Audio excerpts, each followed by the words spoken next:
Galera, é o seguinte, eu sempre gosto de ver o Xbox Series S se sobressaindo quando um estúdio competente entende a plataforma que tem em mãos e que não mede esforços para otimizar os jogos para ela. A gente inclusive já viu muitos casos fazendo isso no console passarem por aqui. Já vimos Metro Exodus com Ray Tracing nos visuais e mesmo assim alcançando altas taxas de quadros por segundo ao mesmo tempo. Já aconteceu do console rodar Hellblade 2 com gráficos extremamente realistas e o melhor, bem equiparáveis ao que é visto na versão de Xbox Series X, que é um console mais forte, assim como também já tivemos casos como o Dying Light 2, que depois de um patch de otimização alcançou 60 quadros por segundo na plataforma.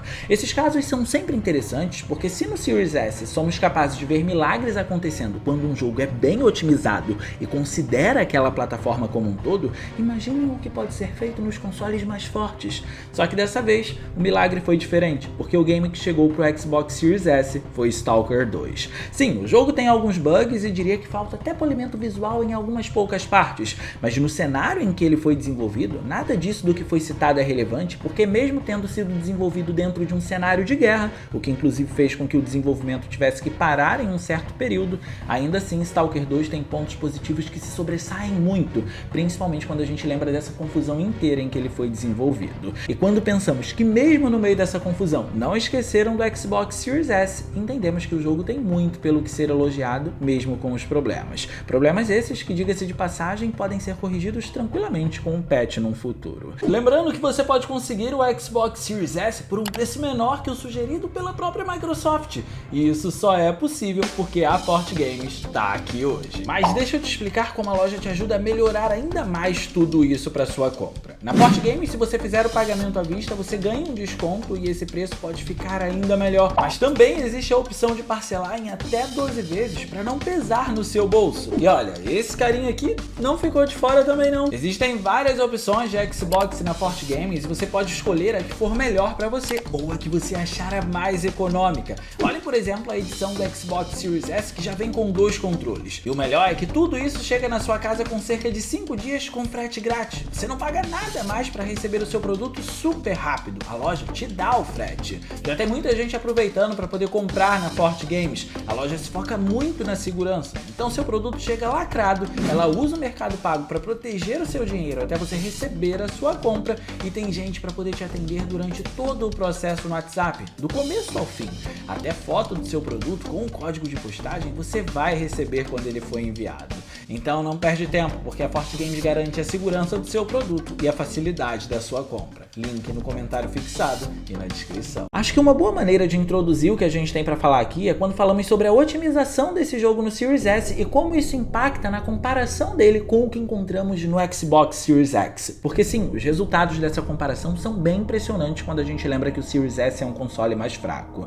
O Xbox Series X é um console mais forte, isso é um fato, mas os truques e toda a tecnologia implementada no jogo fazem a gente dar valor ao empenho da desenvolvedora em trazer tudo isso para o Series S e como ele consegue se sustentar bem dentro desse cenário. Então, para começar, é importante dizer que esse é um jogo feito na Unreal Engine 5, mas nem sempre ele parece ter sido desenvolvido na Unreal Engine 5. Ele não tem cara de um jogo sendo feito na Unreal Engine 5, e sim, isso é ótimo. Desde que a Unreal Engine se tornou popular com a 7ª geração de consoles, em especial no Xbox 360 graças a Gears of War, uma preocupação começou a ser levantada. Muitas desenvolvedoras estavam usando o motor gráfico e por isso os jogos estavam começando a ficar todos muito parecidos uns com os outros. Isso se intensificava quando se tratava de jogos do mesmo gênero, inclusive. Esse tipo de coisa acontecer é um problema, porque em especial nas novas franquias, a dificuldade de se destacar é maior, porque elas ainda precisam construir um legado. Que a ideia de Gears of War era servir como um showcase também para Unreal Engine, então isso acabou sendo confundido comumente como um sinônimo de qualidade por outros jogos, e ao invés deles implementarem o próprio estilo visual, eles tentavam se equiparar ao que Gears of War fazia. Então quando se falava da Unreal Engine, se associava a Gears of War, era automático. Por isso, qualquer jogo que tentasse fazer algo parecido com Gears of War e não tivesse originalidade o suficiente na direção de arte, acabava sendo ofuscado por ele. Assim, com o passar do tempo e a chegada da nova geração, isso foi mudando, e o próprio Gears of War foi tomando um rumo diferente na direção de arte, algo que pode ter acontecido porque muitos jogos estavam ficando iguais a ele. E o problema, num primeiro momento, parecia ter sido resolvido, mas essa história continuou. Chegamos ao anúncio da nova geração e com ela a Unreal Engine 5 também foi revelada. A demonstração deixou clara qual era o estilo visual do motor gráfico e o que ele visava trazer. A ideia do showcase de destacar a exibição do motor gráfico focando nos aspectos de materiais como rocha, metal ou algo do gênero imediatamente entrou no subconsciente das pessoas, o que fez com que a engine servisse como marketing para os jogos de nova geração, porque o que ele mostrou era realmente tudo muito incrível. Um jogo dizer que estava sendo desenvolvido na Unreal Engine 5 nesse período era o mesmo que dizer que ele seria muito realista quando chegasse. Só que isso começou a parecer um problema num primeiro momento, porque por muitos estúdios já saberem que dizer que o jogo deles teria a Unreal Engine 5 seria algo como um sinônimo de qualidade para o marketing, começaram a usar o motor gráfico em massa, e isso gerou um certo medo nessa geração, porque poderíamos ter muitos jogos com a mesma cara de Unreal Engine e pouca identidade visual. Para se ter uma ideia, esse cenário pode ficar tão problemático que às vezes o motor gráfico de um jogo nem é da Unreal Engine 5, mas por ter características parecidas, faz a gente pensar que é algo que aconteceu com a Plague Tale Requiem, por exemplo, quando foi anunciado para nova geração apenas. Ele não usa Unreal Engine 5, mas durante muito tempo acharam que sim,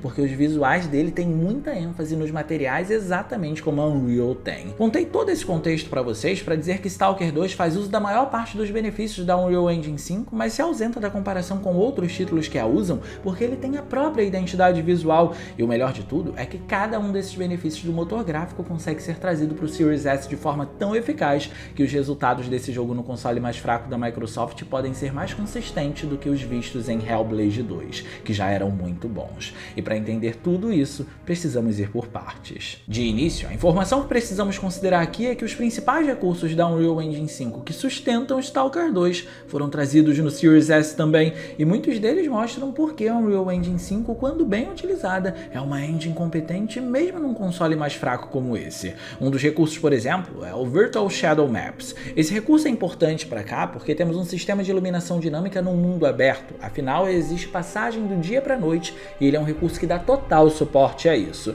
Então, o sol, que é a principal fonte de luz do mundo desse jogo, se movimenta pelo cenário e isso pode ocasionar não apenas na mudança de posição das sombras, mas também em mudanças na maneira como elas são representadas no cenário, se ela vai ser mais forte ou mais fraca, se ela vai ser mais difusa ou mais intensa. Essas sombras podem aparecer de diversas maneiras porque existem muitas variantes quando a gente considera uma iluminação dinâmica. Assim, a ideia do Virtual Shadow Maps é aparecer para se responsabilizar por todos esses tipos de sombra com o máximo de praticidade e fidelidade possíveis, fazendo com que o desenvolvedor não precise ficar pensando em diferentes tipos de técnicas para cada estilo de sombra do ambiente.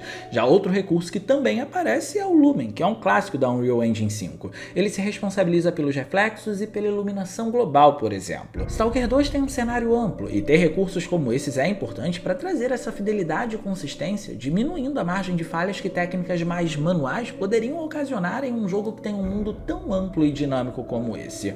Um mundo que inclusive é rico em detalhes. Nós vamos avançar por campos que são densos em vegetação, ainda que a gente olhe para o horizonte, o local é extremamente povoado de folhagem, fazendo com que o número de elementos em tela seja até impressionante. Também podemos explorar os interiores e vamos conseguir notar como a Unreal Engine 5 continua o legado do motor gráfico na hora de representar os materiais em alta definição. E por fim, temos o elemento que faz parecer que essa é uma engine completamente diferente. E sim, eu tô falando da direção de arte desse jogo. A direção de arte de Stalker vai continuar fazendo uso de técnicas visuais para impressionar. Nem tudo é artístico por aqui. É só olhar, por exemplo, para como os efeitos volumétricos conseguem se destacar nas nuvens para dar peso na cena. Só que a tonalidade das cores do ambiente, os eventos que estão acontecendo ali e a composição da imagem contando com cada elemento em tela, tudo isso é responsabilidade da direção de arte. Ela é quem define o que vai aparecer e quando vai aparecer. Esse, por exemplo, é um evento mais apocalíptico, mais catastrófico, mas até mesmo uma simples navegação pelo mapa já consegue distinguir esse jogo dos demais títulos que usam a Unreal Engine 5 também. Só que olhando para a parede comparativa entre essa versão e a versão do Xbox Series X, a gente consegue ver que existem poucas diferenças na qualidade dos detalhes. Basicamente, o Xbox Series X tem uma intensidade maior e o Xbox Series S reduziu isso de maneira proporcional. E aí a gente começa a se perguntar, aonde entra o que o Xbox Series S precisou abrir mão para conseguir trazer o jogo assim, tão competente? Como vocês estão vendo, Stalker 2 roda em 30 quadros por segundo no console, e com exceção dos momentos em que os bugs podem aparecer, PC são 30 FPS estáveis. Para atingir isso, o jogo faz o mesmo que Hellblade 2 faz, ele diminui a resolução. E é nesse ponto que os resultados são mais interessantes que os de Hellblade 2, porque existe um diferencial em como o trâmite é feito aqui. Vejam bem, Hellblade 2 atinge a resolução de 643p para rodar em 30 quadros por segundo no Xbox Series S. Como estamos falando de um jogo que faz um bom uso do motor gráfico, já era de se esperar que ele fosse usar a técnica de reconstrução dele também, porque ela promete uma boa qualidade de imagem e pouca perda na performance. E Hellblade 2, de fato, também entrega isso. Temos 30 quadros por segundo sem problemas em 99% da jogatina. Mas quando a gente começa a se mexer no mundo do jogo, os artefatos da reconstrução começam a aparecer na imagem e a deixam um pouco instável. Não é algo que você vai ver sempre, mas quando você encontra pela primeira vez, você vai continuar encontrando ao longo de todo o jogo. Nesse ponto, então, Stalker 2 se destaca porque ele tem um pico de resolução maior, variando de 648 até 864p para reconstruir a imagem para o 1080p, e usa a mesma técnica de reconstrução de Hellblade 2 para poder reconstruir essa imagem, com o diferencial de entregar uma imagem mais consistente que Hellblade 2. Ou seja, para simplificar o porquê de Stalker 2 ser mais interessante nesse aspecto, digamos que a eficácia do uso da técnica de reconstrução determina o quanto esses jogos parecem estar rodando na resolução nativa e não em 1080p, o que é um problema. E nesse caso, Stalker 2 tem mais chances de passar desapercebido porque ele tem menos evidências de estar rodando numa resolução baixa. Ele consegue se disfarçar melhor no 1080p, o que comprova a maior qualidade da técnica de reconstrução por aqui. Então temos aqui mais um caso em que o Xbox Series S consegue se segurar brilhantemente, e antes que surjam dúvidas sobre a qualidade dele ou não, vale lembrar que o Xbox Series X também roda em 864p no modo performance, o que dá ainda mais força para a qualidade do resultado final no Series S.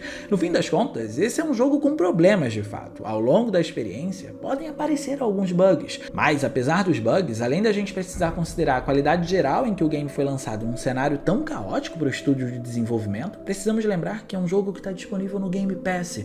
Eu tô sempre do nosso lado, do lado de quem consome, porque eu também consumo. E acho que o consumidor não tem nada a ver com tudo isso, porque ele não vai pagar mais caro ou mais barato porque o mundo tá com problemas. A diferença é que no caso de Stalker 2, esse é um jogo disponível no Game Pass. A gente pode apenas testar o jogo para ver o que acha e, caso goste, basta comprar para poder manter na biblioteca. Por isso, acho que as qualidades aqui têm muito mais peso, principalmente olhando para a situação que o estúdio precisou enfrentar para poder desenvolver o jogo. Tem estúdio que hoje em dia não passa por problema nenhum e entrega um jogo muito menos competente. E antes que eu me esqueça, Stalker 2 é um jogo cheio de micro detalhes, e um desses pequenos detalhes podem ser vistos na animação de recarga de arma. Acho que esse é o jogo que tem a animação de recarregar a arma mais bem feita que eu já vi. Mas deixa aqui no campo dos comentários o que você acha desse cenário de desenvolvimento dos jogos para o Xbox Series S. Na verdade, a pergunta que eu realmente quero fazer para vocês é: hoje em dia, vocês acham que os jogos estão chegando de forma decente para o Xbox Series S? Não só Stalker 2, mas tudo que a gente tem recebido ultimamente? Deixa aí no campo dos comentários que eu quero ler a sua opinião, beleza? E no mais, eu vou ficando por aqui. Eu espero muito que vocês tenham gostado desse vídeo. Se vocês gostaram, não se esqueçam de clicar no gostei, porque isso ajuda pra caramba. De quebra, você faz a boa ação do dia e se inscreve no canal ativando o sininho das notificações para não perder os vídeos que a gente postar por aqui. Minhas redes sociais vão estar aparecendo aí, se vocês quiserem trocar uma ideia, sou todo ouvidos. Era isso, um grande abraço e a gente vai se ver na próxima.